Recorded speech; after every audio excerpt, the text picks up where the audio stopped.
Hello students, so we'll move ahead in the chapter and we'll talk about the application of biotechnology in medicines. ठीक है?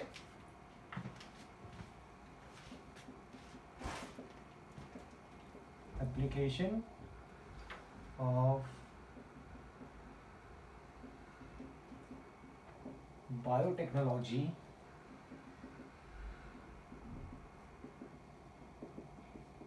in medicine.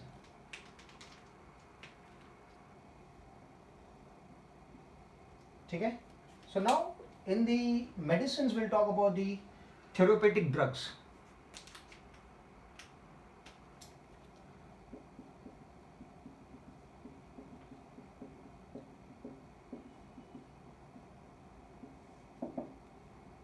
Therapeutic drug के बारे में बात करेंगे. ठीक है? सो जो ड्रग्स होने चाहिए they should be safe to be used. ठीक है? If they create response, immunological response in the body, they are not good for the body. ठीक है? So with the help of biotechnology we are going to develop the drugs which are safe, which are economically cheap. ठीक है? So that everybody can afford it. So we have 30 therapeutic drugs available, out of which 12 are used in India. Out of the 30 therapeutic drugs, 12 are being used in India. ठीक है? So let's talk about one of the drug which is used for the treatment of diabetes. आपको पता होगा कि जो insulin है कि जो डेफिशिएंसी है, इंसुलिन की डेफिशिएंसी क्या कॉज करती है? Causes diabetes mellitus.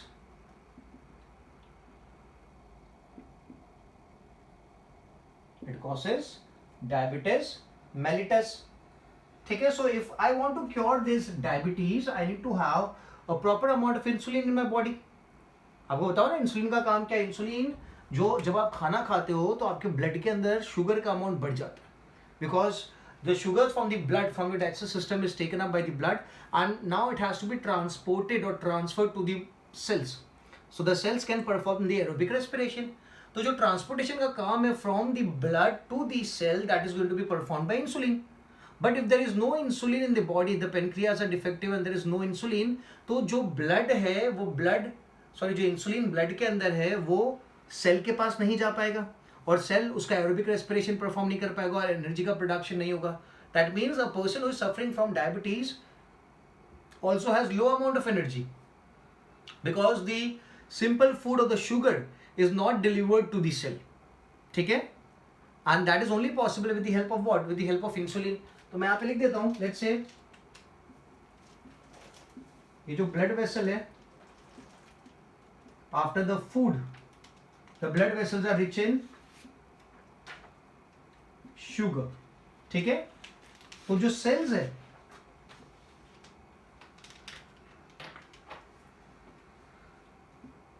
एक और काम क्या होगा ब्लड वेसल का? ब्लड का क्या काम होगा कि जो शुगर है उसको डिलीवर करना. कहां पे? सेल के पास. So the cells can perform what? The cell can perform aerobic respiration. ठीक है? एंड ये जो ट्रांसफरिंग का काम है from the blood to the cell, that is going to be performed by whom? That is going to be performed by the insulin.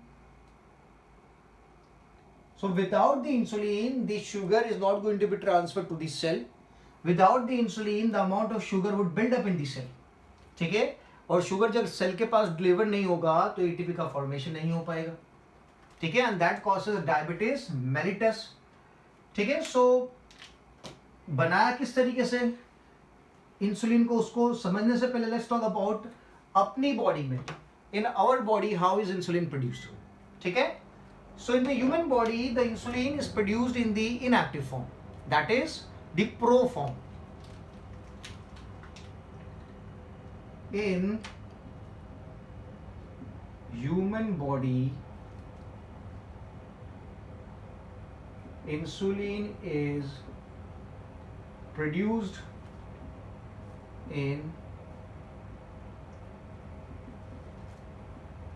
inactive form, that is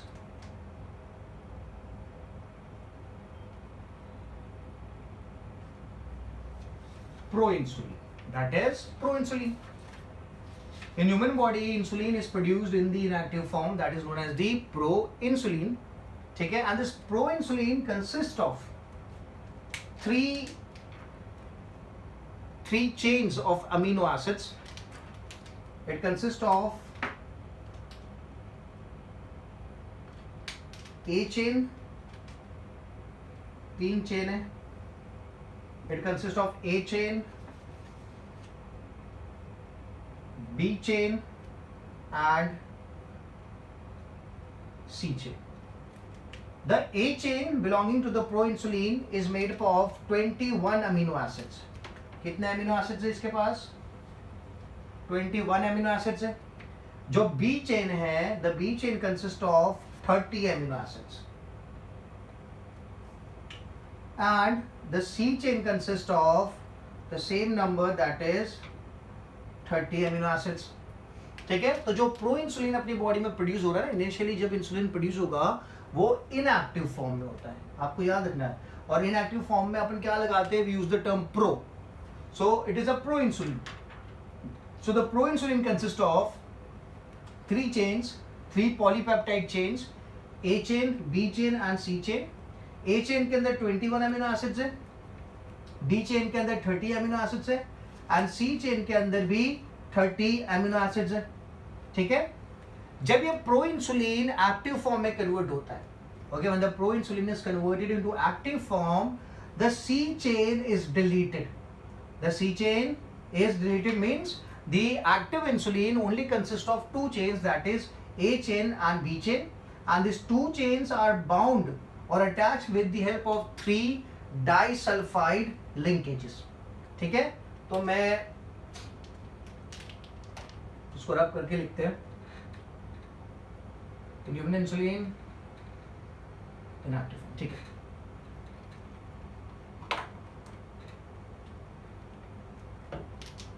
तो यहां लिखूंगा मैं जो इनएक्टिव फॉर्म है इंसुलिन का, that is pro insulin. The inactive form is the proinsulin. It consists of what? It consists of 3 polypeptide chain, that is A, B and C.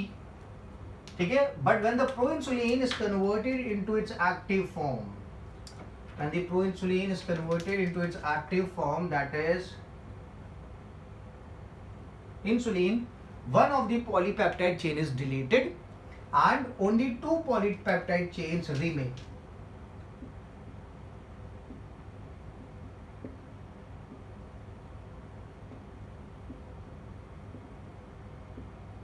Two polypeptide chain are left and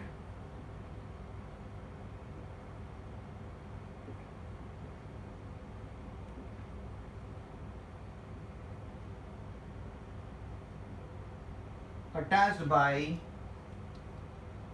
3 disulfide linkages.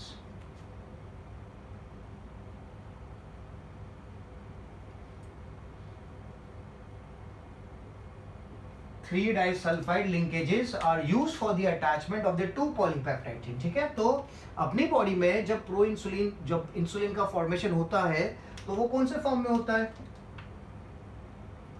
Inactive form, which is later on converted into its active form. So the inactive form consists of 3 polypeptide chains A, B and C. जब active form में conversion होता है तो one of the polypeptide chain is deleted. So there are only 2 polypeptide chains are left. कौन सी? A and B. ठीक है, और ये दोनों पॉलीपेप्टाइड जो चेन, इनके बीच में जो लिंकेज है, there are 3 disulphide linkages found. ठीक है, simple and easy. Now how do we produce the insulin with the help of a bacteria या with the help of another organism? क्योंकि पहले तो जो इंसुलिन बनेगा जीन की मदद से वो तो 3 पॉलीपेप्टाइड चेन का बनेगा, और जो एक्टिव फॉर्म है वो तो 2 पॉलीपेप्टाइड चेन का ही है। तो अगर आप जीन डालोगे कोई बैक्टीरिया में या कोई माइक्रो ऑर्गेनिज्म में, तो वो जो इंसुलिन बना के देगा वो इंसुलिन कौन सा होगा, वो इनएक्टिव फॉर्म में ही होगा ना, प्रो इंसुलिन होगा, जिसके पास 3 पॉलीपेप्टाइड चेन होगी। और एक्टिव वाला जो होता है उसके पास तो 2 पॉलीपेप्टाइड चेन है, ए एंड बी। ठीक है, so how to deal with this problem? So an American company solve this problem. उन्होंने क्या किया,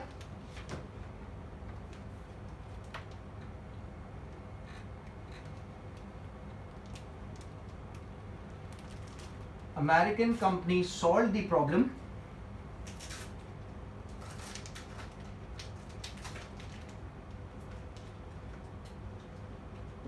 and American company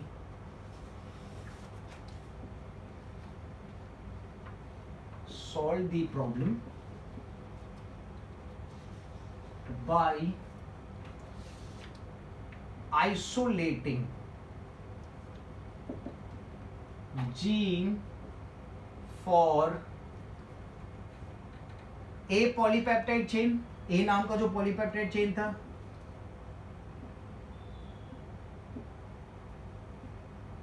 for A polypeptide chain and B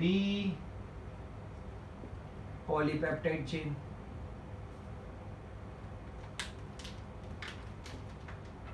A polypeptide chain and B polypeptide chain जो था उसका जो gene था isolated by isolating the gene for A polypeptide chain, B polypeptide chain. Total chain कितनी होती है? 3। But यहां पे इन्होंने क्या किया, ये जो अमेरिकन कंपनी थी उसने ए पॉलीपेप्टाइड चेन का जीन और बी पॉलीपेप्टाइड चेन का जीन ही आइसोलेट किया। ठीक है, and then transferred it to, इसको ट्रांसफर्ड कहां कर दिया, and transferred it to galactosidase gene.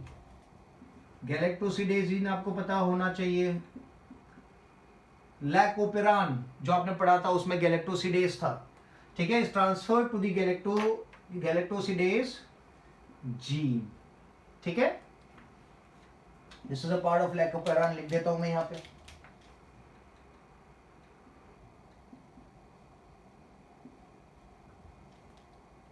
I hope this is clear.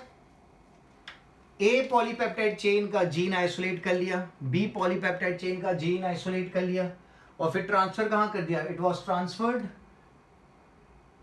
Transferred to the galactosidase gene which is a part of लैकोपेरान।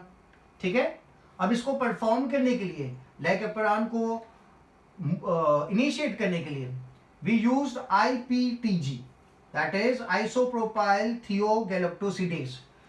ये जो चीज है it works as the inducer, lac operon को induce करने का काम करेगा। कौन, लिखूंगा मैं, आइसोप्रोपाइल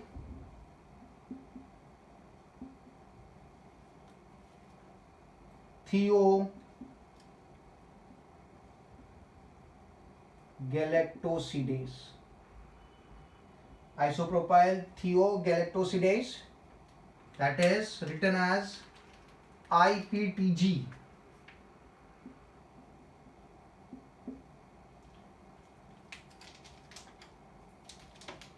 is used as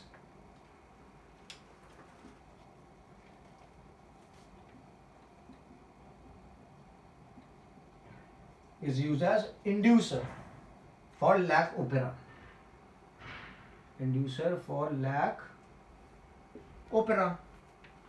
ठीक है, तो अब क्या होगा, जब लैकोपेरान परफॉर्म करेगा, सिंथेसिस करेगा किसका, गैलेक्टोसिडेज एंजाइम का, तो उस टाइम पे क्या होगा, उस टाइम पे gene for polypeptide chain, A polypeptide chain भी अपने आप को एक्सप्रेस करेगा, मतलब क्या बनेगा, अमीनो एसिड्स बनेंगे। बी पॉलीपेप्टाइड चेन जो थी ओके, उसका भी एक्सप्रेशन होगा, दोनों चेन्स बन जाएगी।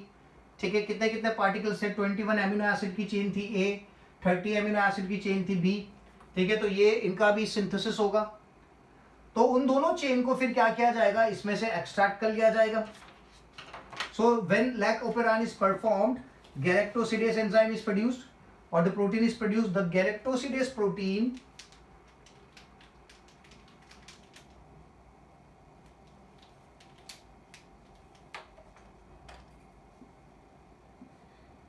गैलेक्टो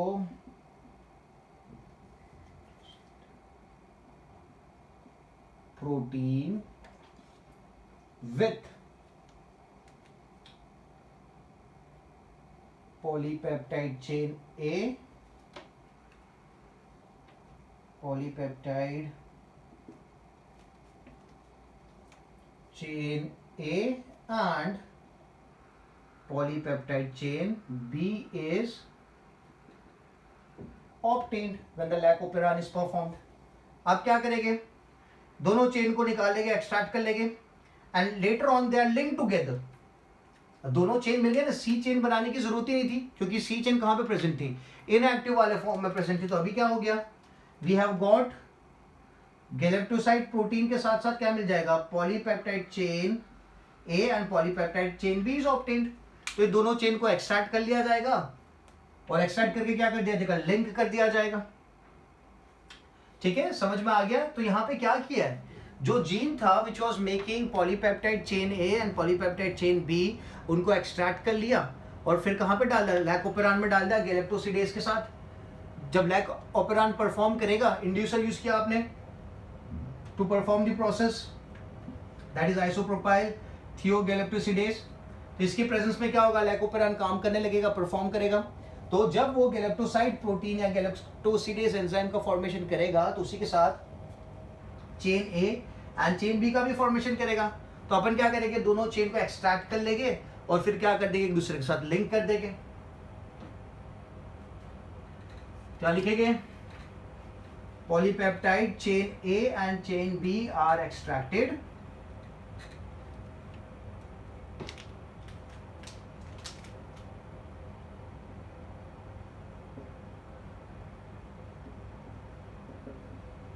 polypeptide chain A and chain B are extracted and linked to each other.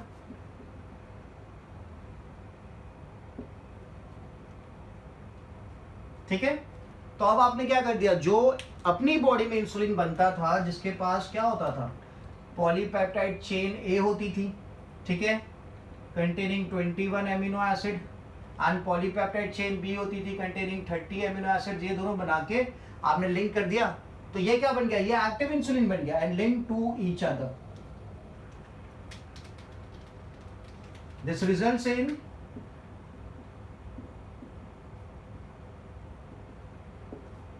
this results in active insulin. This results in active insulin, जिसे we have termed as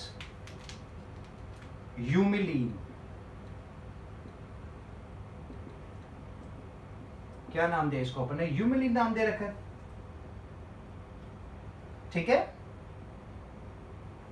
समझ में आ गया। तो ये जो चीज है, जो प्रोसेस था, इसका जो कॉस्ट ऑफ प्रोडक्शन है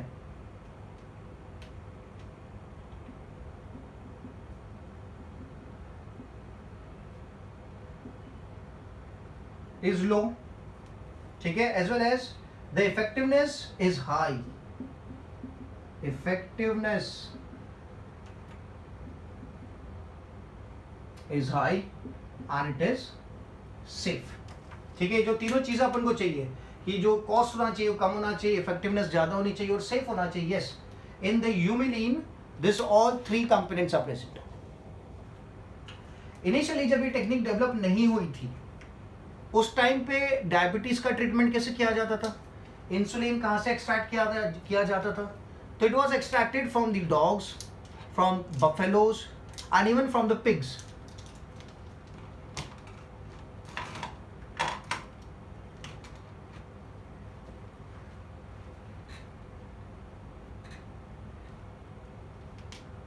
So earlier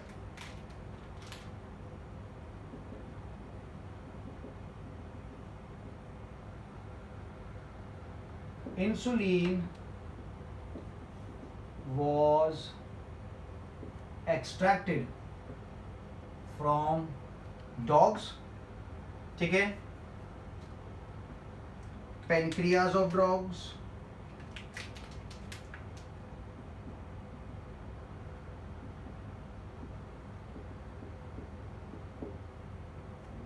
ठीक है. Then it was taken, bovine insulin available था,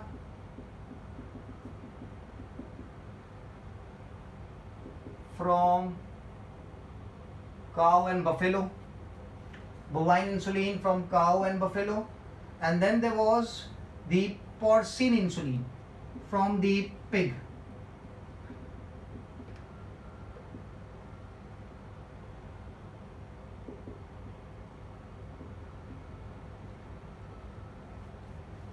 ठीक है.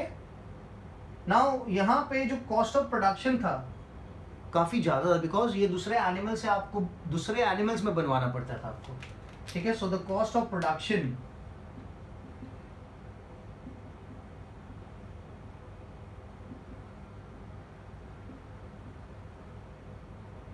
was high, as well as reaction, side effects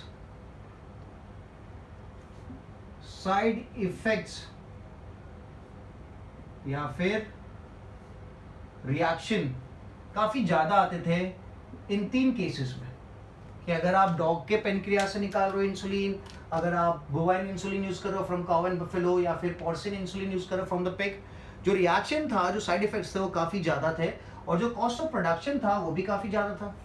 सो इसीलिए we develop the technique, okay, जहां पे we started using the lac operon, ठीक है, दैट इज द बैक्टीरिया के अंदर, और आपने बैक्टीरिया की मदद से क्या किया, इंसुलिन का प्रोडक्शन कराया, ठीक है.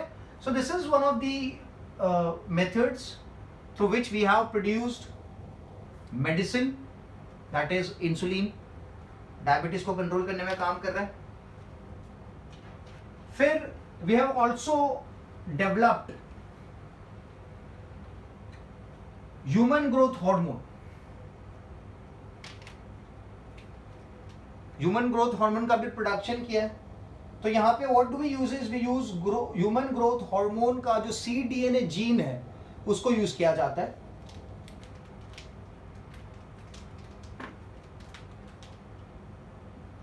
ह्यूमन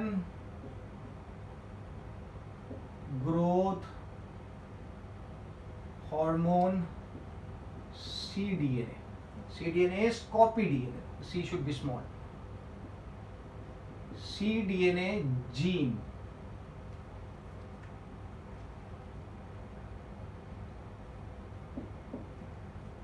किसी की बॉडी में अगर ग्रोथ हार्मोन का प्रोडक्शन ठीक से नहीं हो रहा है तो artificially we have started synthesising the growth hormone. किस तरीके से? So the human growth hormone cDNA gene was isolated. फिर क्या किया, आइसोलेट करके it was inserted in the bacteria.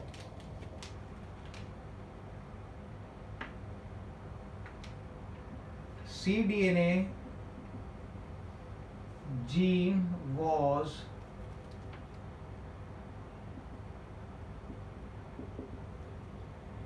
inserted in bacteria, ठीक है. But in the bacteria the cDNA gene failed to express.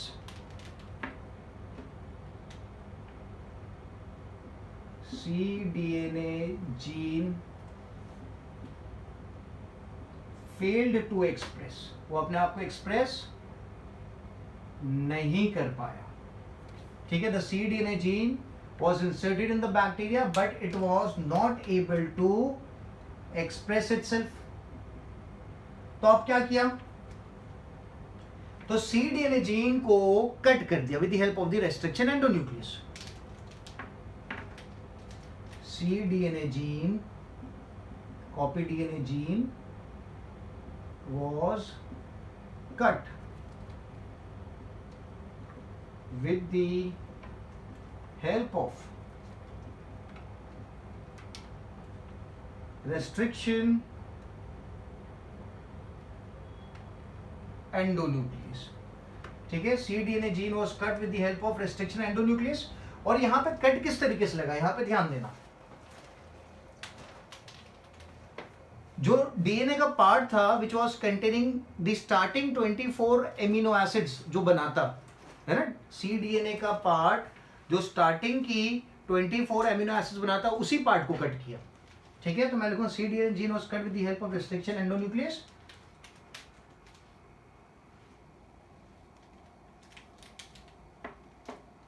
यहां लिखता हूं मैं starting or the part of cDNA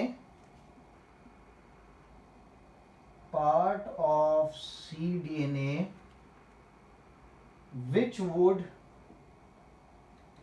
form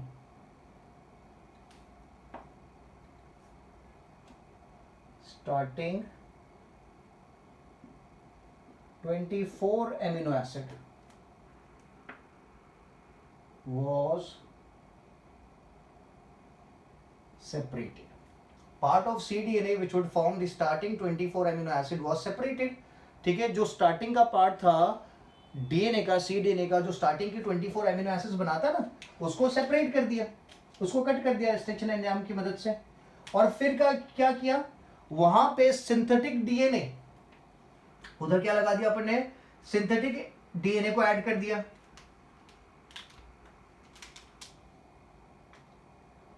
ये अपना cDNA था डबल स्ट्रैंडेड, तो जो स्टार्टिंग का पार्ट था, जो स्टार्टिंग की 24 एमिनो एसिड्स बनाता, उसको कट कर दिया और उसकी जगह पे क्या कर दिया,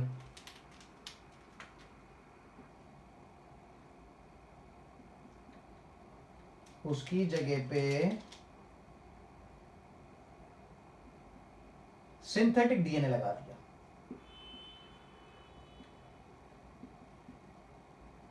कौन सा डीएनए, सिंथेटिक डीएनए लगा दिया. ठीक है, डन. अब जब सिंथेटिक डीएनए प्लस दी cDNA जब साथ में ऐड किया बैक्टीरिया के अंदर, तो क्या हो गया, उसका एक्सप्रेशन हो गया. ठीक है, और वो एक्सप्रेस होकर उसने क्या बना दिया, उसने बनाया ह्यूमन ग्रोथ हार्मोन. ठीक है, आई होप इतना क्लियर है. पहले आपने क्या किया, जो cDNA जीन है फॉर ग्रोथ हार्मोन, उसको आइसोलेट किया, उसको आपने डाला किसके अंदर, बैक्टीरिया के अंदर, बट वो बैक्टीरिया में एक्सप्रेस नहीं हो पाया. तो आपने क्या किया, जो डीएनए का स्टार्टिंग पार्ट था, जो स्टार्टिंग की 24 एमिनो एसिड्स बनाता था, उसको कट कर दिया with the help of restriction endonuclease, और कट करके उसकी जगह पे क्या लगा दिया, सिंथेटिक डीएनए लगा दिया. तो जब synthetic DNA plus copy DNA को आपने बैक्टीरिया में डाला, तो वो एक्सप्रेस हो गया.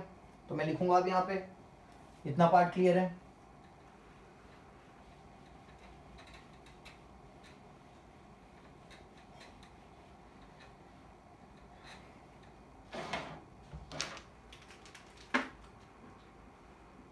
When synthetic DNA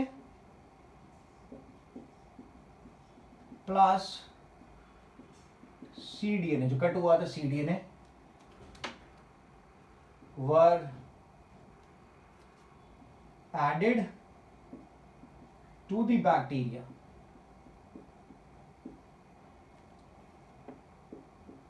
the combination of synthetic and cDNA expressed itself and resulted in formation of human growth hormone. ठीक है, तो इस तरीके से अपन ने ह्यूमन ग्रोथ हार्मोन का भी फॉर्मेशन कर दिया. समझ में आ गया. तो आपने क्या लिया, जो सिंथेटिक डीएनए, जो आपने स्टार्टिंग में cDNA का थोड़ा पोर्शन कट कर दिया था, तो उसी जगह पे सिंथेटिक डीएनए ऐड कर दिया cDNA के साथ, और फिर the combination of synthetic and cDNA express itself and resulted in the formation of human growth hormone. ठीक है, सिंपल एंड इजी. नाउ ये तो दवाई की बात हो गई. अभी यहां पे we can also talk about the gene therapy. Gene therapy की भी मैं बात कर सकता हूं कि अगर किसी के अंदर कोई डिसीज है विच इज जेनेटिक, तो वो जो डिसीज है वो हेरिडिटरी है, वो कैरी फॉरवर्ड होगा because it's genetic. It is going to be carried forward from one generation to another. तो अगर कोई जेनेटिक डिसीज है उसको कैसे ट्रीट कर सकते हैं? So that comes under the gene therapy.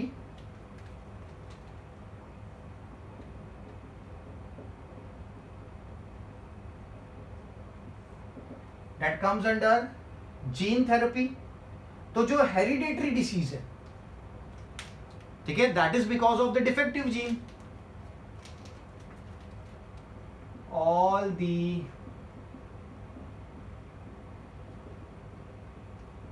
hereditary disease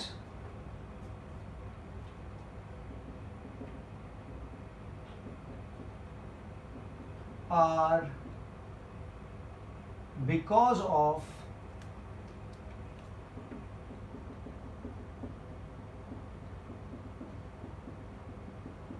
defective gene. All the hereditary disease are because of defective gene. तो क्या करें? ये जो defective gene है,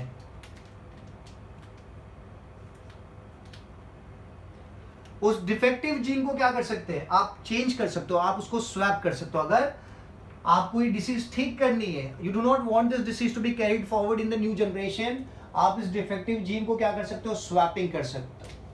तो मैं यहां पे लिखूंगा swapping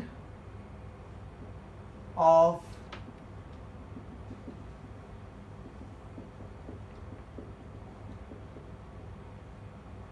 defective gene occurs. I'm sorry, swapping of defective gene is performed.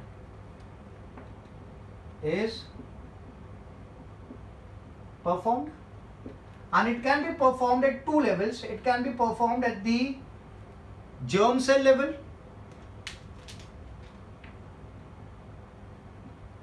germ cell level पे आप जीन को स्वैप कर सकते हो, या फिर you can perform it at the somatic cell level.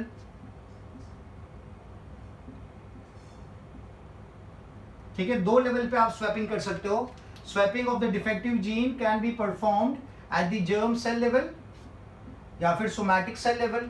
अगर जर्म सेल लेवल पे करेंगे तो it is going to be termed as the germ cell gene therapy.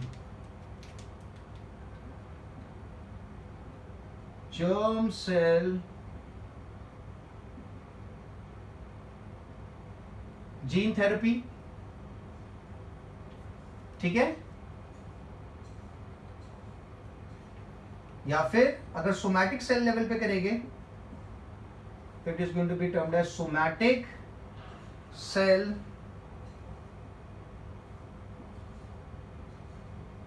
Gene therapy. ठीक है, और आपको एक और बात जो याद रखनी है कि ह्यूमंस के केस में कौन सी थेरेपी यूज में आती है? Germ cell gene therapy use में आती है, सोमैटिक सेल जीन थेरेपी आती है. तो in the case of humans अभी तक there is use of somatic cell gene therapy only. अभी तक there is use of somatic cell gene therapy only. germ cell gene therapy use में नहीं है. ठीक है, is it clear? so gene therapy में क्या करेंगे? जो भी डिफेक्टिव जीन है जो बीमारी कॉज कर रहा है उसको आप क्या कर सकते हो? उसको आप स्वैप कर सकते हो, उसको आप चेंज कर सकते हो. बट चेंज आप कब करोगे? So it can be done at the germ cell level और the somatic cell level.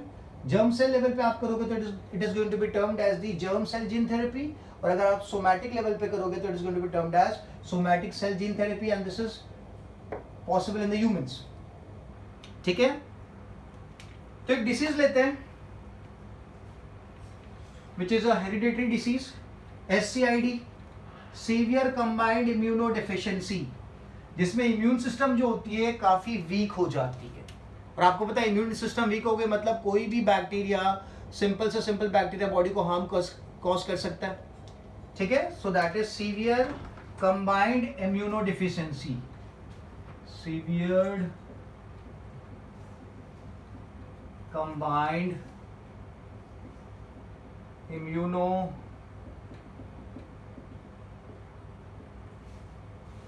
Deficiency, ठीक है, इट्स अ जेनेटिक डिसऑर्डर। और आपको ये पता होना चाहिए कि जो जेनेटिक डिसऑर्डर होते हैं that can not be cured with the help of medication, ठीक है, कोई भी जेनेटिक बीमारी उसको आप मेडिकेशन के थ्रू ठीक नहीं कर सकते हो, मे बी आप थोड़ा बहुत सप्रेस कर सकते हो बट ठीक कभी नहीं होगा, ठीक है। सो क्या करेगी इस केस में, अच्छा ये प्रॉब्लम क्यों कॉज हो रही है, why is this problem being caused, it is caused due to absence of enzyme adenosine deaminase defect is caused due to absence of enzyme adenosine deaminase, क्या नाम है एंजाइम का, एडिनोसाइन डीएमिनेज, एडीए, ठीक है। तो अगर एंजाइम एब्सेंट है इसका मतलब क्या चीज डिफेक्टिव है, the gene which is producing this enzyme is defective, so defect is caused due to the absence of enzyme adenosine deaminase which means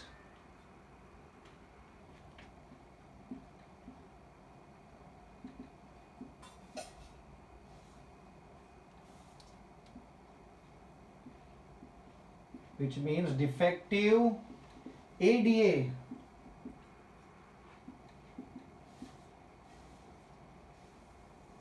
defective ADA gene is present, है ना, तभी तो यहां पे there is absence of enzyme adenosine deaminase because of which means defective ADA gene is present, ठीक है। सो आप क्या करेंगे, आप इस जीन को स्वैप कर सकते हो, क्या कर सकते हैं, जीन को स्वैप कर सकते हो। तो अर्लियर क्या किया जाता, earlier bone marrow transplant was performed, ठीक है, या फिर एंजाइम थेरेपी, एंजाइम दिया जाता था अर्लियर केसेस में, earlier bone marrow transplant which is a very costly process, transplant perform किया जाता था क्योंकि पूरा बोन मैरो चेंज कर दिया जाता था, क्योंकि बोन मैरो ही नए सेल्स बनाता है ना, तो बोन मैरो ट्रांसप्लांट किया जाता था या फिर एंजाइम थेरेपी दी जाती थी, ठीक है, दो चीज अवेलेबल थी अर्लियर टाइम्स में, it was bone marrow transplant या फिर एंजाइम थेरेपी। ये दोनों प्रोसेस दे वर कॉस्टली और जो इफेक्टिवनेस था इनका काफी कम था, it was costly and effectiveness was लो, ठीक है। अर्लियर टाइम्स में अगर SCID या फिर कोई जेनेटिक रिलेटेड डिसीज ठीक करना हो तो क्या किया जाता था, बोन मैरो ट्रांसप्लांट या फिर एंजाइम थेरेपी दी जाती थी, मैं स्पेसिफिकली इसके बारे में बात कर रहा हूं। और ये दोनों जो टेक्निक्स थी ये काफी कॉस्टली थी और जो इनका इफेक्टिवनेस था वो काफी कम था, it was very costly and the effectiveness was very very low. तो फिर क्या डेवलप किया, how did we come to cure this disease, तो यहां पे in the year 1990 4-year-old girl who was suffering from SCID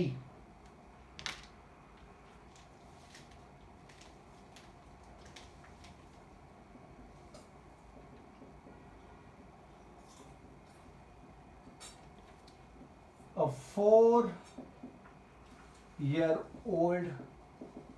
girl suffering from SCID, ठीक है, उसके केस में क्या किया इस गर्ल के साथ, तो इसके lymphocytes that means the WBCs white blood cells which are the soldiers of your body, जो आपकी इम्यून सिस्टम के बहुत इंपॉर्टेंट पार्ट है, जो पैथोजन से फाइट करने का काम करते हैं, तो इसकी बॉडी में से क्या किया,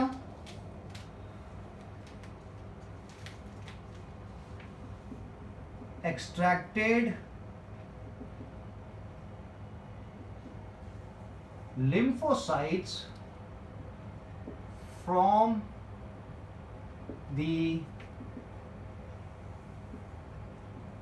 bone marrow of the child. ठीक है,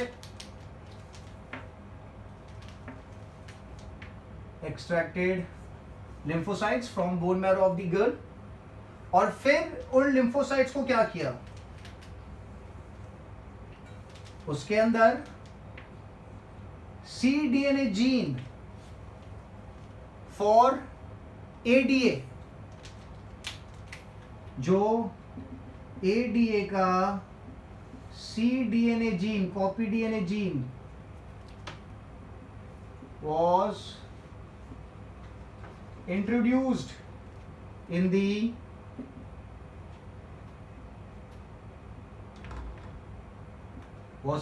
the lymphocytes. ठीक है, with the help of vector, with the help of retrovirus. ठीक है, जिसने वेक्टर का काम किया, समझ में आ गया। तो जो जीन काम नहीं कर रहा था, जो जीन डिफेक्टिव था, उस जीन को आपने क्या कर दिया, स्वैप कर दिया, उसकी जगह पे आपने नया जीन इंट्रोड्यूस कर दिया। ADA cDNA gene was introduced in the lymphocytes with the help of retrovirus. तो अभी क्या मिला अपन को, it resulted in the formation of transformed lymphocytes. तो मैं लिखूंगा transformed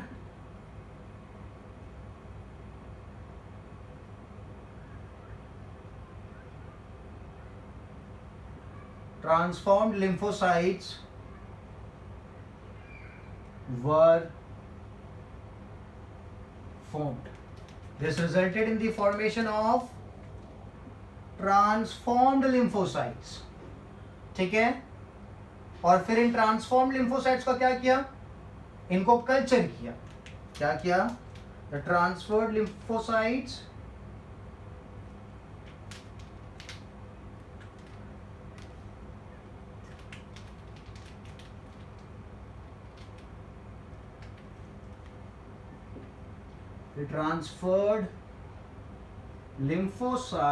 were cultured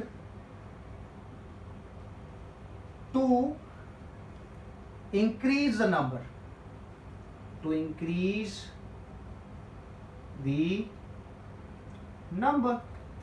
और फिर आप क्या करोगे, ये लिम्फोसाइट्स का आप इंजेक्शन प्रोवाइड कर सकते हो। सो cultured, the T lymphocytes were cultured to increase the number. जब आपके पास इनफ अमाउंट ऑफ नंबर हो जाएगा तो आप क्या कर सकते हो, periodic injections are given, periodic injections are, या फिर were provided to the girl. ठीक है, तो पीरियोडिक इंजेक्शंस की वजह से क्या हो गया, ये ट्रांसफॉर्मेंट लिम्फोसाइट्स जाएंगे बॉडी के अंदर, और जाने के बाद क्या करेंगे, एंजाइम का प्रोडक्शन करेंगे, एडिनोसाइन डीएमिनेस एंजाइम का प्रोडक्शन करेंगे, और जिसकी वजह से जो इम्यून सिस्टम है वो फिर से क्या हो जाएगी, स्ट्रांग हो जाएगी। अगर धीरे धीरे से लिम्फोसाइट्स का जो लाइफ स्पैन होता है ना, WBC का लाइफ स्पैन, वो कम होता है, तो जैसे कि इम्यून सिस्टम वापस वीक होने लगी, तो आप फिर से क्या कर सकते हो, आप फिर से, आपने क्या करा, लिम्फोसाइट्स का नंबर तो बढ़ा दिया है, आपने लिम्फोसाइट्स को कल्चर तो कर ही दिया है। तो कल्चर कर दिया मतलब अब जब रिक्वायर्ड है आप क्या कर सकते हो, ये टी लिम्फोसाइट्स, ट्रांसफॉर्मेंट लिम्फोसाइट्स की इंजेक्शन जो भी पेशेंट है, ओके, उसको आप सप्लाई कर सकते हो, और उसकी बॉडी में फिर से क्या हो जाएगी, इम्यूनिटी बूस्टअप हो जाएगी। ठीक है, so this were some of the techniques जहाँ पे we have you made use of biotechnology in the purpose of medicine. जैसे आपने इंसुलिन का प्रोडक्शन कर लिया, आई होप इंसुलिन आपको समझ में आ गया किस तरीके से आपने ग्रोथ हार्मोन का भी प्रोडक्शन करवा लिया। और यहाँ पे with the help of gene therapy आपने क्या किया, डिफेक्टिव जीन को स्वैप कर दिया, आपने डिफेक्टिव जीन को चेंज कर दिया और उसकी जगह आपने जो प्रॉपर जीन था, जो इफेक्टिव जीन था, उसको आपने इंसर्ट कर दिया डीएनए में। ठीक है, तो जो बंदा जेनेटिक डिसीज से सफर कर रहा है वो भी ठीक हो सकता है। अर्लियर केस में, जैसे कि फॉर एग्जांपल अगर स्टार्टिंग में इनिशियली पता लग जाता है that the person is going to suffer from SCID, तो आप क्या कर सकते हो, उसके जो स्टेम सेल्स थे उसके अंदर वाला चेंज कर सकते हो। तो अगर आपने स्टेम सेल्स के अंदर इस चीज को प्रोवाइड कर दिया तो फिर आपको पीरियोडिक इंजेक्शन देने की जरूरत नहीं पड़ेगी, क्योंकि स्टेम सेल में एक बार आ गया आपका ADA-cDNA जीन, तो क्या होगा, फिर तो आपका एंजाइम बनता ही रहेगा। बट अगर बाद में पता चलता है कि इस जीन की कमी है, तो बाद में आप इंजेक्शंस, आप T लिम्फोसाइट्स को क्या करोगे, कल्चर कर लो और फिर T लिम्फोसाइट्स के इंजेक्शंस पास ऑन कर दो। ठीक है, so this was about the techniques of biotechnology for the medicine purpose. ठीक है, so I will keep this much for the lecture. In the next lecture we'll move ahead and will talk about the new details regarding the chapter. ठीक है, thank you so much.